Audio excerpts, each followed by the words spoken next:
Hello, everybody, and welcome back to another episode of the JRPG Report. In fact, this is episode 260.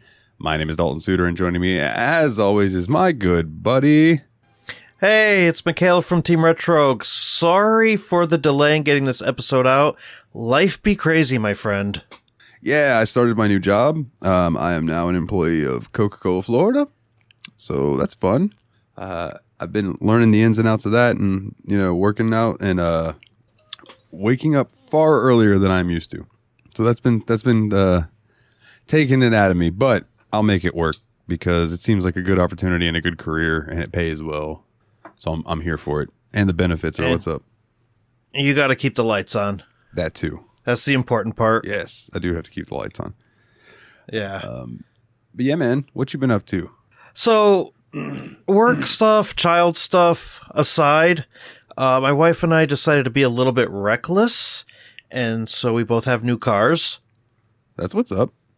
Yeah, so her car was on its way out, and my car, I haven't been happy with it since I got it, and it was pretty much paid off, so we just both went to a Subaru dealership and just said, hey, let's go big or go home and make these cars last us long enough for us to be able to hand one of them off to the kid when he turns 16. And so we did that. It was probably irresponsible, but whatever, we did it. And other than that, I've been playing quite a bit of Final Fantasy XIV with one Mr. Dalton. Yeah. You poured that drink back in my cup.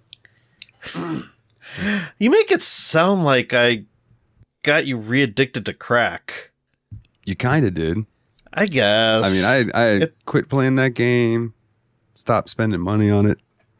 I was done with it. And just when I think I'm out, they pull me back in. To be fair,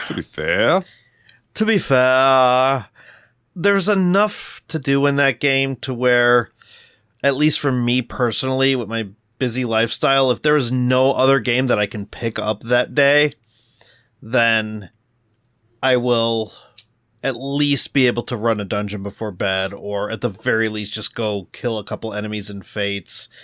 It's basically a nice, quick dopamine hit in a busy world. I can get that. That said, I am probably going to play it a little less because I do just have other games that I want to play. Especially one that might be coming out this week that, honestly, and I didn't talk to you about this off the air, but it's a possible good idea. But there is a game that I know that you're interested in, that you really want to buy that's coming out this week, that I almost wonder if we should talk about it on a Sunday special someday. Star Ocean? Yeah. Oh, why not? Absolutely. I would be 100% down for that. Yeah. I mean, I would say let's both take it easy on it and, not rush it, but, when we both beat it, we'll just talk about it. I'm going to be honest with you. With the way work is and having to do Steam Machine, I can't rush it. Yeah, so no. It'll be all right. That should be your... I wish I could say... Is that game coming out for Switch? That's a good question. Where's my article about it? And I will let you know. I was going to say, we might as well start with that since we're already getting into article stuff. Oh, this is such a long article with a lot of pictures. Hold on, I'm still scrolling. This is a log. Yes. All right. Official artwork and sprite artwork, though. I'm moving this to the top of the list since we're talking about it anyways. We might as well just talk about it. Yeah, that's fine. But it is coming out for PlayStation 5, PlayStation 4, Switch, PC. I recommend that you get it for Switch because with your current job setup, you might be able to bring it with you for lunch breaks. Or right before bread right before you have some bread, right before bed or something like that. So that way you're not tethered to your PC and you could just kind of play it for 20 minutes when you get a chance. It's not a bad idea. I've also been considering a Steam Deck. Have you? Once, but I want to save some money before I start making decisions like that. Yeah. Plus, with something like that, I hate to say it, but I almost recommend getting the more expensive one just because the screen is better. Or I would come to you and find out, like, what's a good handheld for me? What's one with a big screen that I'll be able to see that will run the things I want it to run? I don't need it to run Cyberpunk. No, but you don't get these handheld things to run crap like that. Some people do, and then they get their 2 hours of battery life or whatever. But most people get this stuff to run like the indie games or stuff that they want to get out of the way, but they know they're not going to be near a computer for. Like, I know Steam Deck is a very decent Skyrim machine. I don't know how well mods would run on that because it was really hard to get Morrowind running with mods on the Steam Deck. But yeah, there are you had a heck of a time with that. Yeah, but I have Windows handhelds that I could just run Wabbajack and it wouldn't be a problem at all. So there's, when you get some money saved up and you're able to actually afford to make a choice like that. I shouldn't say it that way. My bad. When you're actually able to make a choice like that. I mean, it's true. I know. I don't want to throw your business out there for the viewers. But yeah, let's just put it this way. Whenever you're ready, we'll find one that matches what you're looking for. Yeah.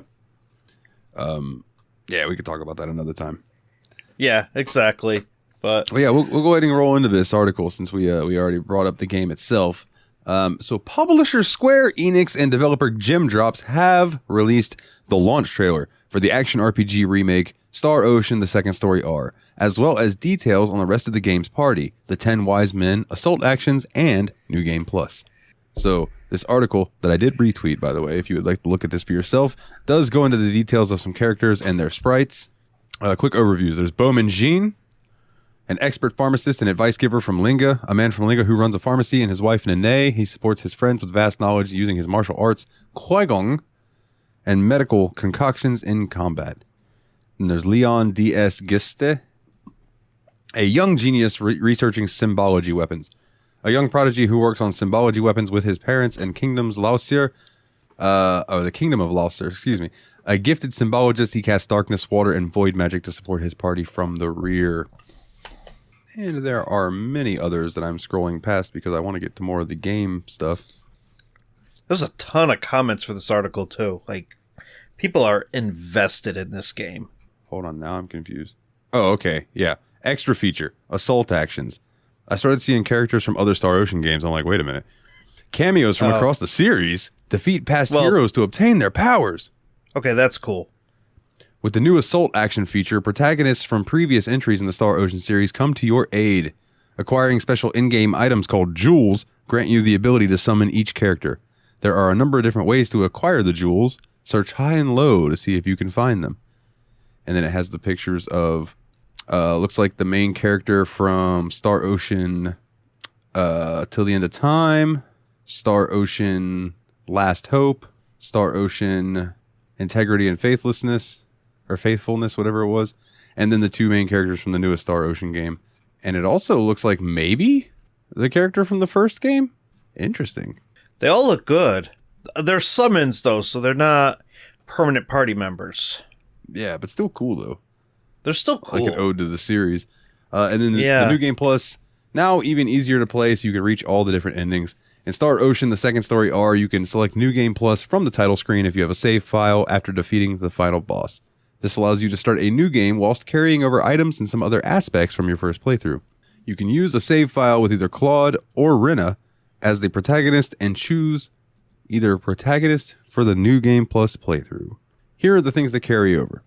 Player level, SP and BP, and skill level. Acquisition and upgrade status of skills. Weapons, armor, and accessories. FOL, which I believe is the currency. Key items and all other items. Friendship levels from each character, and completion rate of all encyclopedias, etc. The things that will not carry over. Your status unlocks of fast travel points. Synard acquisition status. Private action progress. Treasure chest acquisition status. Key items related to the story and some other items. Status of pickpocket usage. And which arts and spells are equipped, etc. Star Ocean the Second. Which means you have to, like, redo your whole character. Which I guess that's fine, because don't you meet characters through the course of the game? So if you were to get them again and have them all equipped with their stuff, it might be weird. Looks like there are 12 possible characters to include in your story. Okay. And the game's got like 80-something endings or some stupid amount. Hence the New Game Plus. Yes, sir. Did it always have 80-something endings? Even on the PlayStation 1. Wow. All right. I've never played this game before, and I'm going to buy it day one. Yeah, dude. I'm stoked for it. Especially like the paladin-looking guy who also looks like RoboCop at the same time. There's also... Metatron. Oh, okay. I was going to say, there's a cameo character here that looks really cool. I don't know anything about the series, but he's got like blonde hair, and he basically he looks like a spaceship pilot. He's got like futuristic looking boots. He's got like basically the whole bottom half looks robotic, and the top half is just like a black shirt. He just looks cool. Yeah, he does. So, coming out this week. Coming out, yeah. I was gonna get to that, and then I forgot. I scrolled away from it because I was looking at the other characters. Sorry, they are awesome looking. Star Ocean: The Second Story R is due out for PlayStation 5, PlayStation 4, Switch, and PC via Steam on November 2nd worldwide. A demo with transferable save data is available now, so check that out and keep your eyes peeled. We are almost there. Heck yeah! All right. So with that, how do you want to split this next one? I will take the next two because they're both Final Fantasy 14 related, and you know how much I'm into Final Fantasy 14 right now. So, Final Fantasy 14's FanFest reveals massive Dawn Trail changes. So, this is from Inverse. Final Fantasy 14's long-awaited Dawn Trail expansion is due out in the summer of 2024, marking the biggest update since the Epic of Hydaelyn and Zodiark ended. With Dawn Trail, Final Fantasy XIV sets off for a whole new continent in the wake of world-changing events of Endwalker. The most important information thus far came during the October 2023 Final Fantasy XIV Fan Festival in London, offering a glimpse of how the MMO will evolve after including its first 10-year story arc. Following the expansion's reveal at the US Fan Festival, Square Enix gave players a first look at the update's new class, its settings, new raids and dungeons, upcoming collaborations, and more. So here are the biggest reveals from the Fan Festival 2023 in London, starting with the new job Viper, which I am super hyped for. This class is going to be my main when Dawn Trail hits. Yeah, Viper looks awesome. The biggest takeaway from FanFest was the new job, the Viper. We learned earlier this year that the expansion will also get a magical DPS job, but that hasn't been revealed yet.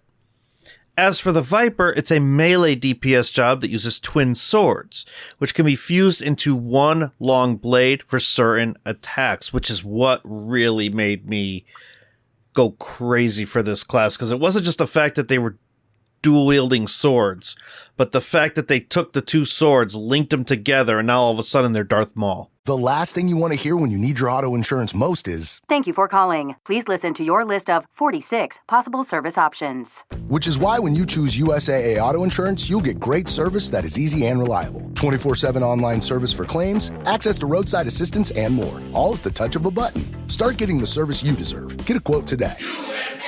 Ability to receive a quote depends on membership eligibility. Membership eligibility and product restrictions apply and are subject to change. USAA means United Services Automobile Association and its affiliate, San Antonio, Texas. Ah yes, the magnificent Trolley Sourbright Crawler, also known as Trollicus brightolus. The worm's captivating neon colour makes it an easy gummy prey. Trolley! It's a surprisingly sour, invitingly chewy, staggeringly snackable species unlike anything else found on this planet. Eat me! Delicious.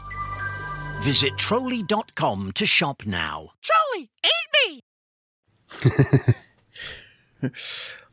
Dude, yeah. The trailer for it really made it look like they can go ham. Now, I do try to remind myself that in the end, it's still going to be Final Fantasy XIV combat. Mm-hmm. So, but I feel like Final Fantasy XIV combat is more about pushing a button and see how cool your character looks versus anything else. So You're going to push a button and your character is going to do some cool stuff with two swords. Unfortunately, it's probably not going to feel like... I can't think of a comparison game where you're... maybe 16, where you're like doing combos and stuff like that. But... Or Jedi Fallen Order, where you're probably doing combos and it's more of an action type thing. Like, you're still going to be playing Final Fantasy XIV, but it is going to look cool. So... Yeah, dude. I think that's the only new job, right? Or they just haven't announced another one yet? So, the article says there's going to be a magical DPS job as well. It just hasn't been revealed yet. I think, based on some stuff that may have happened that we just haven't gotten to yet in the main story, Green Mage was hinted. What is a Green Mage? So, Green Mage was introduced in Tactics, I think, Advance. And it was just a rename for the Geomancer job. So it's kind of, how do I explain it? I think where you get your, like, poisons and your status-based... And bio, things like that. And bio and stuff like that. I think that's all Green Mages. Like, correct me if I'm wrong. If you're listening to this, use whatever... social media platform of choice to please correct me, but I believe Green Mage is all about like pulling stuff from the land, and so you could get like your heals and your status effects and stuff like that. I was secretly hoping for like Time Mage, because there is no way to cast a spell like Haste in this game, and I would just love to be able to like manipulate time like that. Yeah, but the rumors are it's going to be, spoiler alert, it's going to be Creel who gets the new job in the main story, and it potentially might be Green Mage. But unfortunately, that's all speculation at this point. The only confirmed job we have right now is Viper. So, they did say that the Viper job is not based on an existing Final Fantasy class.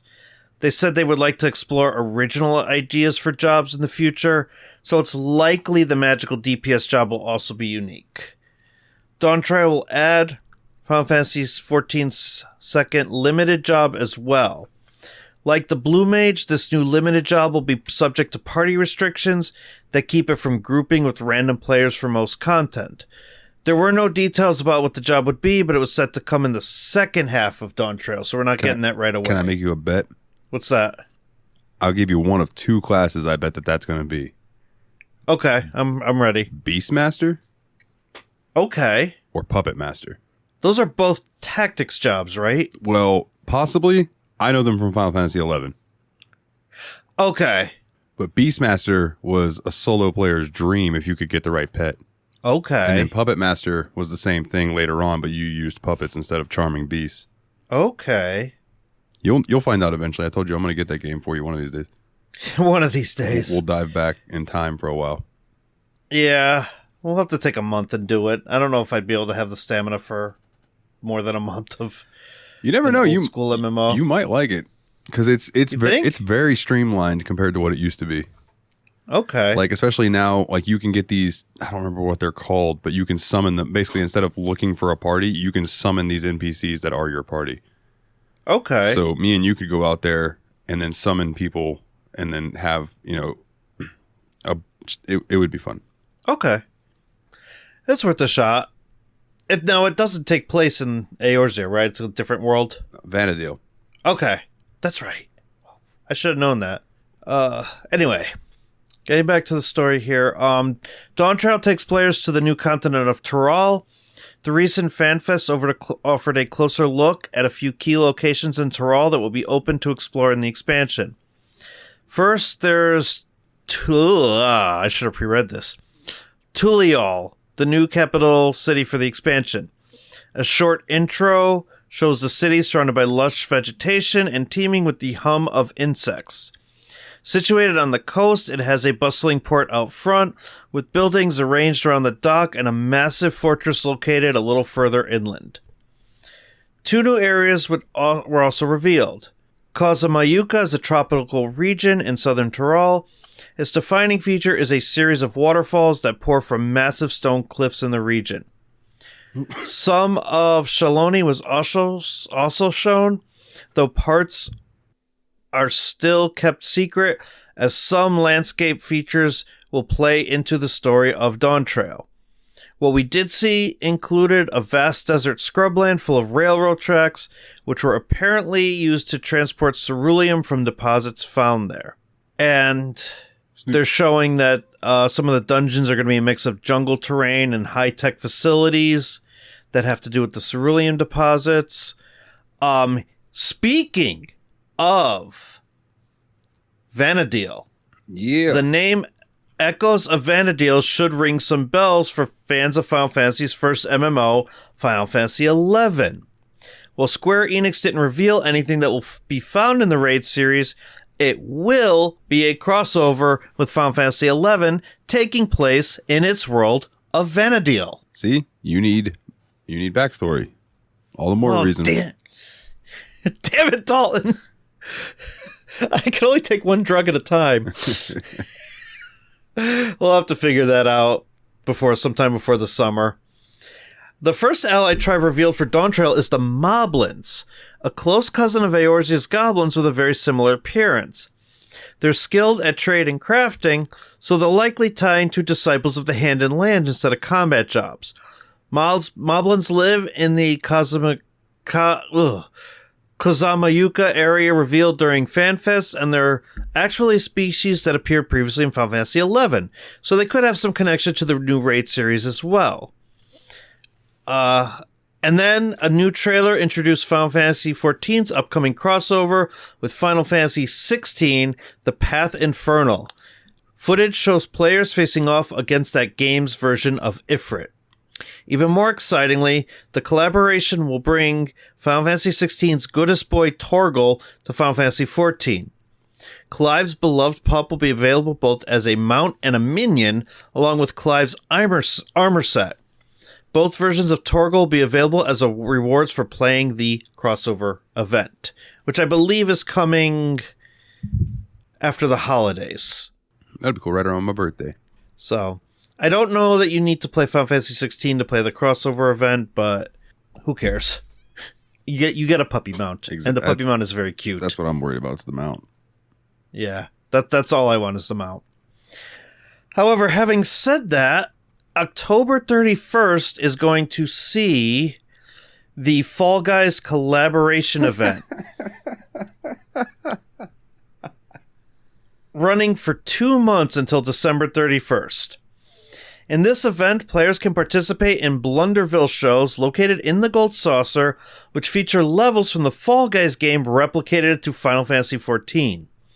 A trailer released last week showcases the combination of the levels using Final Fantasy XIV effects like the area of effect markers and creatures like Typhon. Participating in these shows will give players Manderville Gold Saucer fame. These funds could be exchanged for prizes, including new minions such as the Penguin and Pink Bean, various cosmetics including the coveted crown, and furniture featuring Fall Guys obstacle course pieces. In order to access the event, players will need to have reached at least level 15 and completed one of the 3 main scenario quests which give them access to the Manderville Gold Saucer. Following that, they must also complete the It Could Happen to You quest.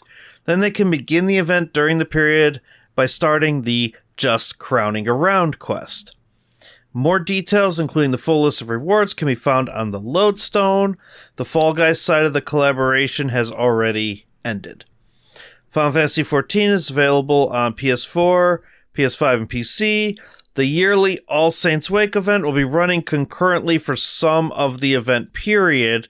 So one last thing about Final Fantasy XIV is, there's currently an All Saints Wake period, and I think that's going to run till about November 13th or so. I wonder what the rewards are for that. I'm looking at it right now, actually, because it linked me to another Gamatsu article. 2 full Glamour sets, the Clown and the Wake Doctor. Okay, I think I already have the Wake Doctor. I don't have the Clown one, though. Well, that's cool. So So I got to do that at some point. I opened an article that I'm going to read that I saw on a sidebar that came out yesterday that no one seemed to report on, but I'm going to read it anyway. Okay, go for it. Because it's relevant. So, Final Fantasy XI changed what an MMO could be, right? Before Eorzea, there was Vana'diel. Final Fantasy XIV is one of the most popular MMORPGs in the world with over 1 million daily players. But it might not if it weren't for Final Fantasy XI, which came to North America on October 28th, 2003. This game's still out, by the way. You can still play it. 2003. I first played this game on a PlayStation 2 with the weird connector in the back. Wow. And playing it today, it's clear the game operates with a totally different toolkit from modern games. Even Final Fantasy XIV pays tribute to its scrappier older sibling from time to time with a reoccurring event that brings a character from Final Fantasy XI into Eorzea. With the launch of Dawn Trail, we'll see a much more significant crossover as the Echoes of Vana'diel raid series introduces an entire quest line based on the older MMO.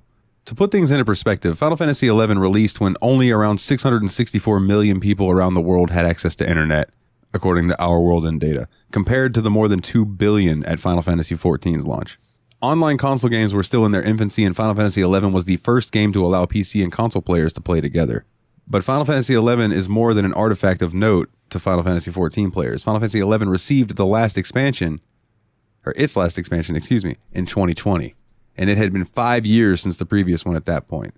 Despite that, the 21-year-old game still has plenty of dedicated fans.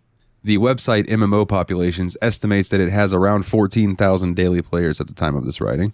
And there are no plans to shut down servers, even after Square Enix announced an end to major updates earlier this year. While some players may hang on for nostalgia's sake, there's clearly more to the game than that. Final Fantasy XI stood out at launch by focusing much more on its story than other popular MMOs of the era like EverQuest and RuneScape. Final Fantasy games have always put their stories first, but bringing that into an online game was revolutionary. We want to create a world that has feeling of continuity, premised on a culture and society that is constructed in participation with the players, executive producer Hiromichi Tanaka said in 2002 in an interview for the game's launch in Japan, shared by Shmupulations, a site that translates old interviews from out-of-print Japanese magazines. As opposed to Final Fantasy XIV, which you can explore largely as a single-player game, Final Fantasy XI forces players to cooperate at every turn. While later updates let players fly solo far more often, the game was impossible to play alone at launch. 100%. You had to find people to run parties with for dune farming. I loved dune farming. Oh my goodness. In a paper... And how did you find people? /shout. Or there was a... /shout. There was you could put your party flag up, and then there was like a searching for party menu that you could go in, and you would see different people with flags up. So like, for instance, if you were a white mage or a bard or a corsair or a red mage, typically those, as soon as you put your flag up, you would just start getting whispers. Oh crap. Want to join party? Want to join party? Want to join party? Want to join party?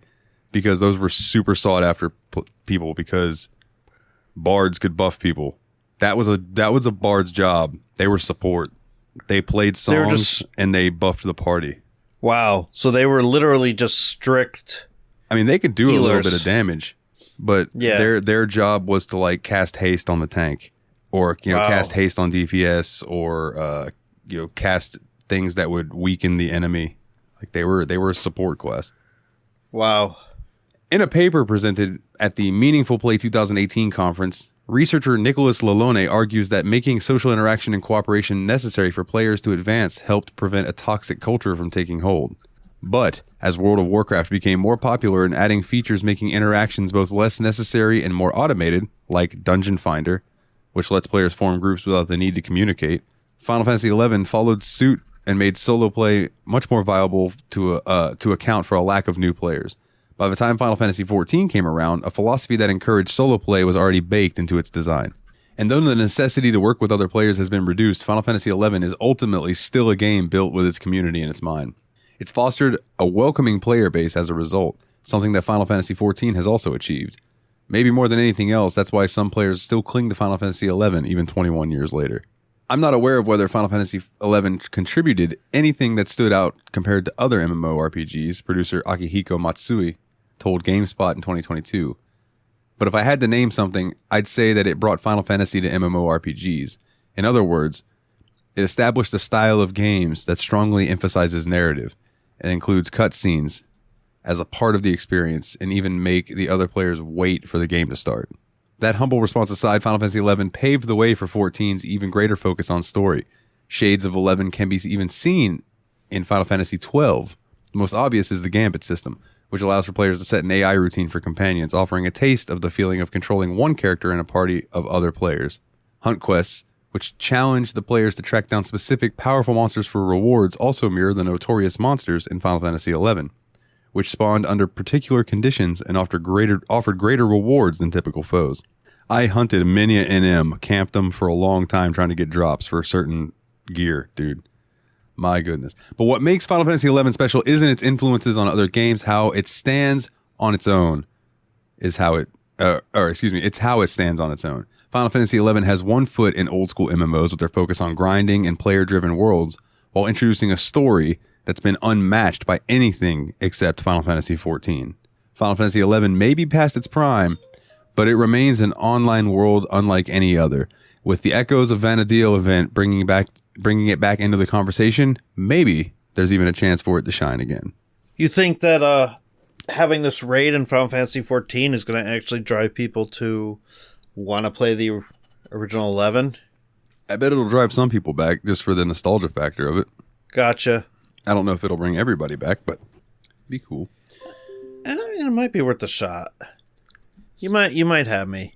So I'll do this quick next one, and then I'll let you cover the one after that. So just sure. This was sent to us by Kularian, I believe, and it was a tweet from Gamatsu that says Square Enix Asia has just uploaded trailers for an Asian release of Dragon Quest X offline in spring of 2024, which could, and that is an asterisk, mean a Western English release is about to be announced.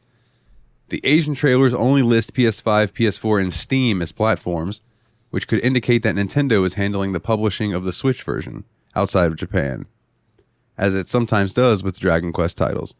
The Switch version of Dragon Quest Builders 2 was published by Nintendo outside of Japan, despite launching simultaneously on PS4, which was published by Square Enix. Square Enix's Western trailers and PR never mentioned the Switch version. This is all speculation, purely speculation, but stay tuned. I mean, there has to be a story there that's worth experimenting with, or not experimenting with, but worth exploring if they're willing to entertain an offline version. Yeah, I don't know. It'll be interesting for sure. I can't wait to see. I mean, it's the one Dragon Quest we don't have. Yeah. Here in the States. Speaking of which, I still need to play 11. 11 is long, but worth your time. I gotta do it. It's gonna happen. What do you think? Baldur's Gate 3 or Dragon Quest 11? If I were to start a game tomorrow. Oh, you don't know. No, I don't know. They're both really good. Oh, no. Depends on what kind of story you're looking for.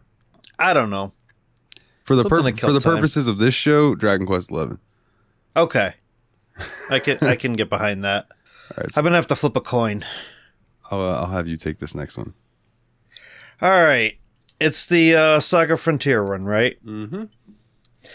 Saga Frontier character designer mentions Saga Frontier 2 re-release in 2024. Tomomi Kobayashi, who handled character designs for a number of Saga games, including Saga Frontier and Saga Frontier 2, published a post on her blog today that mentioned a re-release of Saga Frontier 2 in 2024, long before being edited to exclude the... I don't know why I said long. Before being edited to exclude the mention. Earlier today, the end of the blog post included the following text. Oh, that's right. It looks like Saga Frontier 2 is maybe, going to be released next year. My illustrations are in the game. I hope you can look forward to it. The blog post itself is about Romancing Saga Orchestra Festival 2023, which held its Tokyo and Fukuoka concerts on October 15th and 22nd, respectively, and will come to Osaka on November 19th. Square Enix already re-released the original Saga Frontier as Saga Frontier Remastered for PS4, Switch, PC via Steam, iOS via App Store, and Android via Google Play on April 15, 2021, but has yet to announce the same treatment for its sequel. Now, this is the game you told me that I should check out, right? The original Saga Frontier? Oh, it's a great game. Yeah. I have it on Steam, so yeah, okay. Yeah, but 2... So we could be getting 2 next year, but no, we're basing this on a blog post that was also based on something that they were told to take down. So who knows? Yeah, there's no telling. All right. There's no telling. I'll cover this next one. All right. So Sega has revealed that the early September 2023 NGS headline stream that it will hold a Spriggan crossover in PS02 New Genesis in October 2023. Oh, you know what? This is already over. This is an old article. Silicon Era, you have failed me again. I'm closing that. Next one.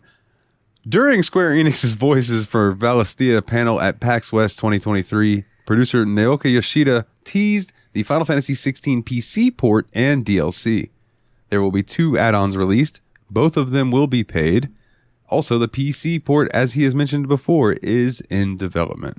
There was no insight about what to expect from the DLC, so it is uncertain if there will be new stories or other sorts of experiences. No insights came up for what the PC port could entail either. However, we did learn about some of the add-ons coming to the game. There is a free update that arrived in September, and anyone with the game will see the new content in addition to some general fixes. 5 characters will be getting new looks in the patch. In addition, there will be a new weapon glamour feature. When in effect, it can look like Clive is using any of his swords with the one that he has equipped. Final Fantasy 16, and all of this is available for the PlayStation 5 alongside the free demo, and I am patiently waiting for that PC release. Patiently waiting.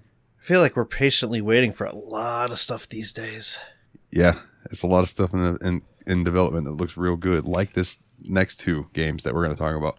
So, with Final Fantasy 16, you're actually hyped for that particular game to come out on PC? Like, you're ready for it? I would like to play it eventually. Okay. I will kind of tell you it did lose me kind of early on. And I have a buddy that beat it, and he's kind of mad about it. But a lot of people felt that way about 15, and I really like 15. This is true. I like 15 until the ending. I haven't beat it. Like, the actual gameplay, I won't spoil it for you then, but the actual gameplay of 15 is great, but the story is a little bit to be desired. I got you. But anyway, let's move on here. Armed Fantasia and Penny Blood Kickstarter update shares concept art.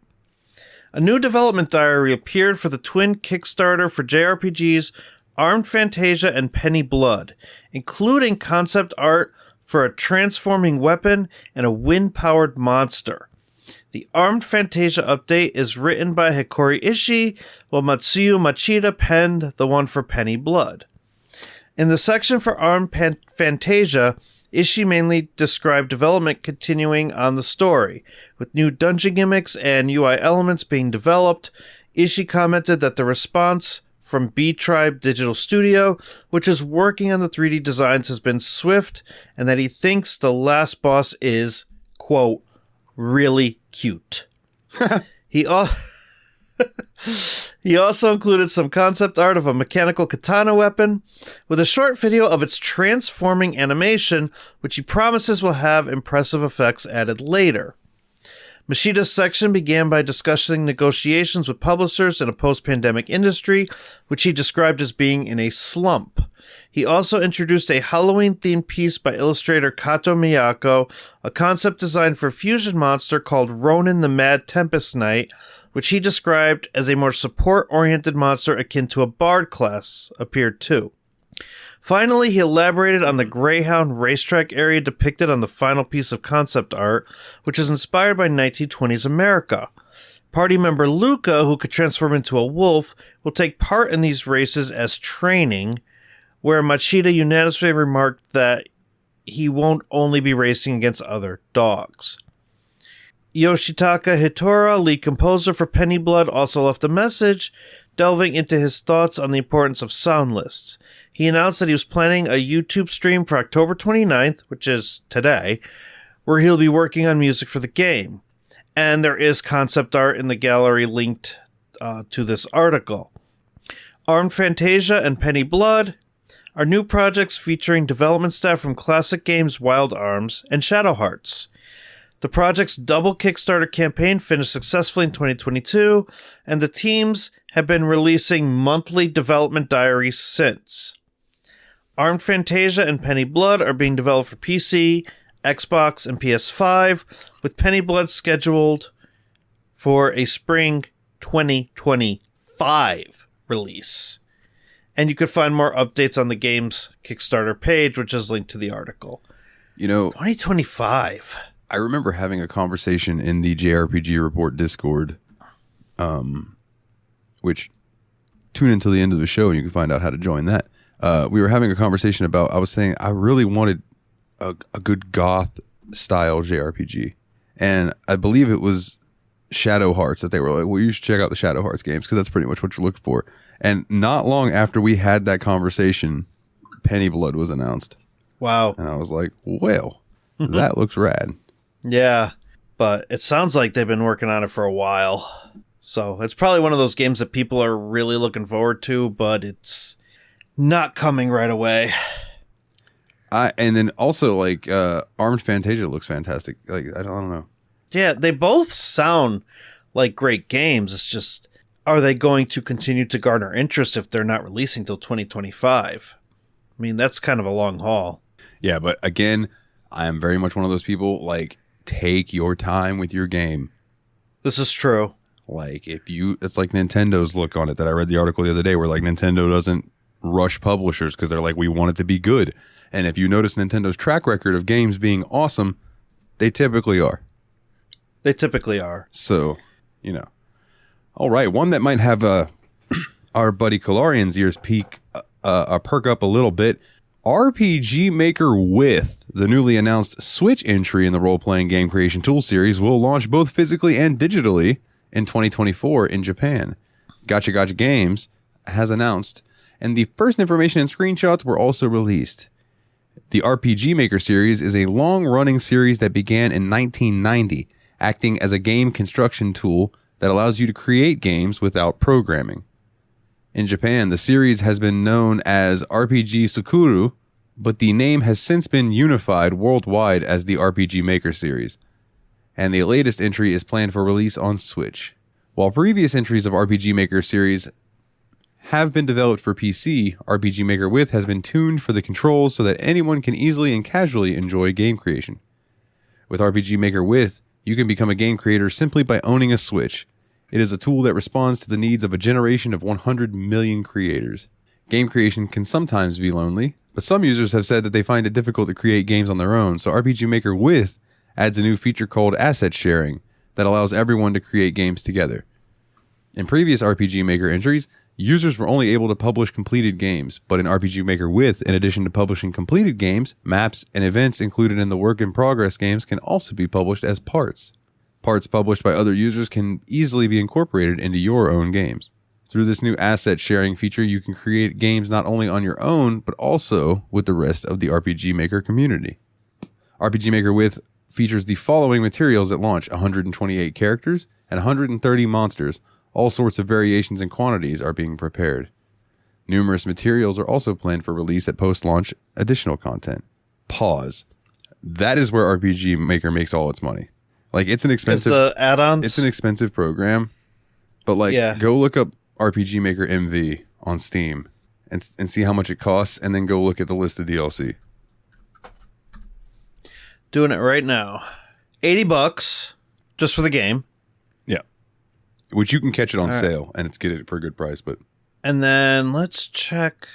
$129 for the bundle, which is, I believe, the game and essential set. MV and MZ bundle, which is 2 games, is $143.98. And 754 DLCs, ranging from $8 to $17, $20.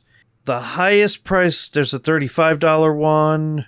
It looks like $35 is the highest price, but I don't even want to imagine how much money you could suck into this thing if you wanted to make a quality RPG. 754 DLCs. Yeah. Yeah. Alrighty, we're closing this. It is so much money. That is a lot of money. I mean, and I get the whole, like, you know, wanting to have the most creative ability possible, but can you imagine, is there somebody out there who has every single one of those DLCs? Sure. I'm sure there are. I'm sure there are too, even if it was done over time. Yeah. But that was basically the end of the article, but I just wanted to just point that out, that it's like, yeah, there's a lot. They do a lot of post-release content. It's pricey. But maybe it won't be so bad on the Nintendo Switch store. But I don't know. You sure you want to make that claim? I don't know. I'll let you take this next one. All right. Fate Samurai Remnant interview discusses character designs. In an interview with Famitsu, developers from Koei Tecmo and illustrators Takashi Takeuchi and Rei Wataru discuss the early development and character designs of Fate Samurai Remnant. In the discussion, Takeuchi revealed that Tamamo Area's inclusion was because they wanted to debut the Tamamo 9 characters one at a time in various games. Koho Shibusawa, a producer and creator at Koei Tecmo, wanted to make a Fate game with Type Moon due to his love for Fate Grand Order. He's a big fan of the Shimosa chapter. Takeuchi stated that a Shimosa-like setting would be ideal if Type Moon and Koei Tecmo would make a game together, so they created Fate Samurai Remnant with Shimosa as the foundation. Since the game takes place during the Edo era, Wataru had to design the Masters of Fit into that worldview. For reference, Wataru was the artist in charge of the manga adaptation of Shimosa. He stated that designing Iori was very difficult and that he initially looked like a warrior's character with a fancy outfit. But the development team wanted him to look like someone who'd fit in with the scenery of Edo, Japan. Saber, too, was a challenge for Wataru. Her concept was a black-haired Artoria, but he included elements from other Saber faces. In the end, Saber has much sharper features than the original Artoria. Yet another character that Takeuchi and Wataru remember having difficulties designing was Archer. He reveals his true name quite early in the game, but he's a character that fans of Dynasty Warriors should be familiar with. The inclusion of his character was to make fans feel like, ah yes, I'm playing a Koei Tecmo game. When Chizuri Mori, Archer's artist, gave Takeuchi the design, Takeuchi was surprised. This is because the version of Archer that appears in Dynasty Warriors isn't this young. But he thought that this sort of juxtaposition was very Fate-like and approved the design. Fate Samurai Remnant is available now on PS4, PS5, Nintendo Switch, and Windows PCs. My interest is piqued because I love Dynasty Warriors. Really? I love Dynasty Warriors, and Samurai Warriors is also a blast. We had this conversation before, but you said that you weren't as much of a fan of the crossover games, like Hyrule Warriors and Fire Emblem Warriors and that type of thing. Well, I heard Fire Emblem Warriors was good. I just heard that the Hyrule Warriors games weren't great, and when I played them, they kind of seemed clunky. Got it.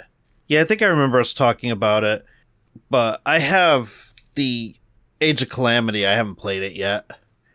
One of these days, I'll get to it, I guess. All right. The new Kazuma Kiryu voice actor, Young Ye, revealed the Like a Dragon Gaiden English dub for the Yakuza spinoff won't appear until after the game's launch. The performer noted it will be a post-launch edition, and he also shared a screenshot capture of the official site that noted that people will eventually be able to download a patch that adds the additional audio option. He also pointed out that this Like a Dragon Gaiden English dub situation might not be the case for other upcoming Yakuza titles on his account. He noted that Like a Dragon Infinite Wealth Steam product listing already does note full audio in English, Japanese, and simplified Chinese. It is uncertain how extensive the English dub for the spinoff will be. While we know major characters like Kiryu will be voiced, it is uncertain if we'll get to hear someone like the Obitarian in English speak for the first time. Like a Dragon Gaiden, The Man Who Erased His Name will come out on November 9th, 2023. It's 10 days from now. It is. And people will be able to play the new Yakuza game on PS4, PS5, Xbox One, Xbox Series X, and Windows PC. Oh, no. It comes out. You're early enough in the Yakuza series, though, that you're okay not getting this right away. Yeah, I know. But still, I totally get it. It's like, man. All right, I'll let you cover the Rebirth news. Oh, Rebirth. Another game I'm super hyped for. So, there's a new Final Fantasy VII Rebirth video that shows off 3 quests. Square Enix showed off new footage of the quest bulletin board spread out across the world of Final Fantasy VII Rebirth, revealing 3 of the quests that players could take on. Quests will allow players to access all available requests in the town without having to go speak to the NPC associated with that quest. That's good gameplay. Yeah. The social media post featuring the video explains that Cloud is a jack of all trades, which allows him to accept all sorts of job requests from people in need around the world map. The short video of the quest bulletin board shows Cloud accessing the board in Calm, a quaint town on the outskirts of Midgar. Although there are more boards set up across the map to make locating new quests easier for players. The footage of Final Fantasy VII Rebirth's quest bulletin boards can be viewed below. The 3 quests listed on the board include the following, which have been translated from the Japanese text. Stolen rare card. Client master losing in a row. Location Calm. I lost at Queen's Blood, and my most important rare card was taken. Please, can someone get it back for me? Calm's lifeline. Client's the mayor. A transportation pipe is the lifeline of our precious Mako tank. The damage seems to be from a monster. Can somebody please give me an emergency repair? A monster that attacks livestock. The client is a farmer who loves nature. I'm in trouble because my livestock have been attacked by monsters. At this rate, I might go out of business. If you have any skill in tracking, can you please help me out? Recently, Square Enix showed off the Remnawave Towers and Chadley from Final Fantasy VII Rebirth. Square Enix also announced a new English voice actor for Vincent Valentine in Final Fantasy VII Rebirth at New York Comic Con 2023. Which was Matt Mercer. Nice. He's a very well-known voice actor. He's done all kinds of stuff. Yeah. Final Fantasy VII Rebirth will come out on the PS5 February 29th, 2024. The exclusivity deal with Sony ends on May 29th, 2024. Remake is currently available to play on the PS4, PS5, and PC. And the rumor I heard was Rebirth is going to be a June/July PC release. I'd be cool with it. Take that with a grain of salt. I heard that from somebody in the Retro Handhelds Discord who's playing Remake right now on a handheld. And he's waiting for it to come out on PC because he wants to play Rebirth on the same handheld. I'm gonna skip that next one that we had because it's a mobile game. Yeah, I'm fine with that. All right, and then we'll run through these last 2 that are both Atlas. Atlas has released new information and screenshots for Persona 5 Tactica, detailing quests and New Game Plus. Additionally, Atlas Japan has posted the 3rd trailer for the game, which you can find below in this article, which I did retweet. Persona 5 Tactica is set to release on November 17th. For PlayStation 5, PlayStation 4, Xbox Series X and S, Xbox One, Nintendo Switch, and PC. The Repaint Your Heart Challenge DLC is also included in the Digital Deluxe Edition. And if you want to check out all these screenshots, they look pretty rad, I'm not going to lie. They do. It's really making me want to play this. The replay feature lets you play previously cleared stages at any time, which is pretty cool as well. In addition, each stage has 3 bonus challenges you can complete for an award. Try accomplishing objectives such as clear the stage in X turns or clear the stage with no members being KO'd to put your battle smarts to the test and earn the rewards. After clearing the game, you can start with New Game Plus, which carries over data much like your Persona Compendium. Carries over data like your Persona. Oh my goodness, I can't talk. Unlocked fusions, that's fine. money, weapons, and more. Use New Game Plus to complete the Persona Compendium or replay on a higher difficulty. Once you clear the game and start New Game Plus, you will unlock a special art as a bonus in the report menu. Uncover a treasure trove of illustrations, concept art, character designs, and more. Your work isn't finished until you've seen these astounding works. So, I do like how you could replay levels, because that's probably how you grind. Yeah, I would assume and level up your characters. Because games like Fire Emblem and all that, like, I just remember the last time I played Fire Emblem 3 Houses, which I kind of took a break from that game, and I really do need to go back someday. I know I say that about a lot of games. Yeah, Nate sent that to you, didn't he? Yes, he did. Yeah, good for Nate. It's a good game, don't get me wrong. I have enjoyed it, and I enjoyed playing it, and I will go back to it.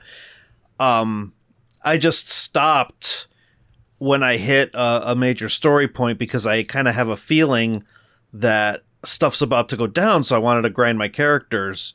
And the only way for me to do that was to, like, stay on one day and just continuously redo a specific battle over and over again.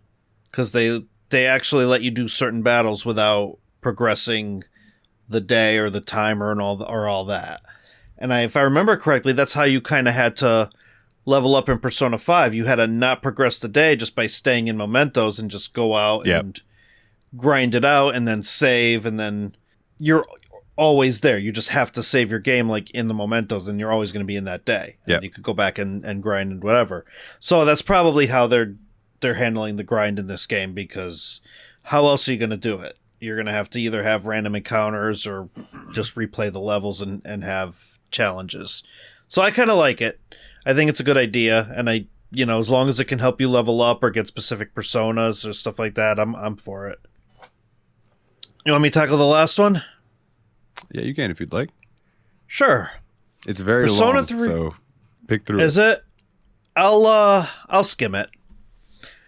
Persona 3 Reload details new combat uniform, social stats, dorm life, and schoolmates. Meet the social links that'll help you along the way.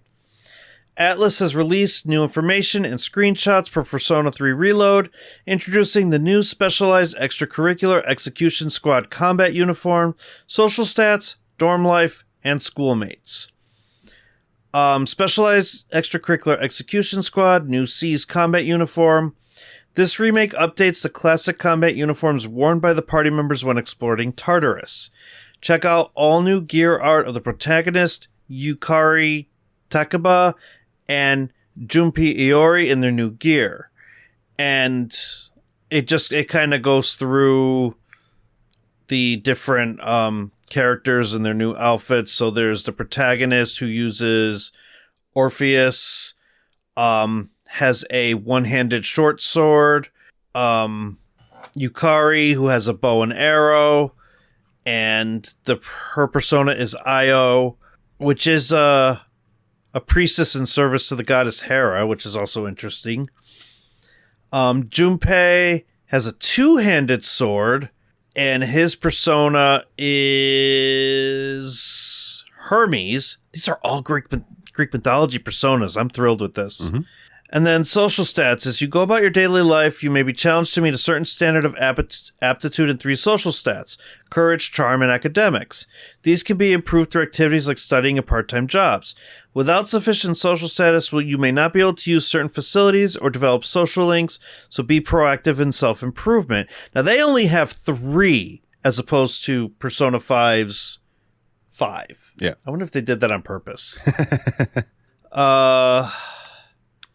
Well, traveling in the student dormitory, you can spend time with friends in the common areas. Together you can cook, study for tests, read books, watch movies, tend to a rooftop vegetable garden — this sounds very familiar — and more. Doing so can raise your social stats and teach your friends passive skills called combat characteristics, which you're sure to find useful. By experiencing dorm life together, the protagonist and his friends will grow as people. As these bonds go stronger, they may reveal new sides of themselves. And then there's a whole bunch of screenshots of different friends. There's a public computer where you could study with software, gather intel. In addition to raising social stats, you may also learn useful skills for combat and exploration. When you spend time in the dorm with fellow students, they may acquire special characteristics with effects like increased critical attack rate, reduced costs for healing skills, and more. They are sure to come in handy during battle, so try to make time for your friends. And life at the high school and being a member of C's, you'll get to know all kinds of people. These bonds are called social links, and by raising their ranks, you can experience special scenes with them.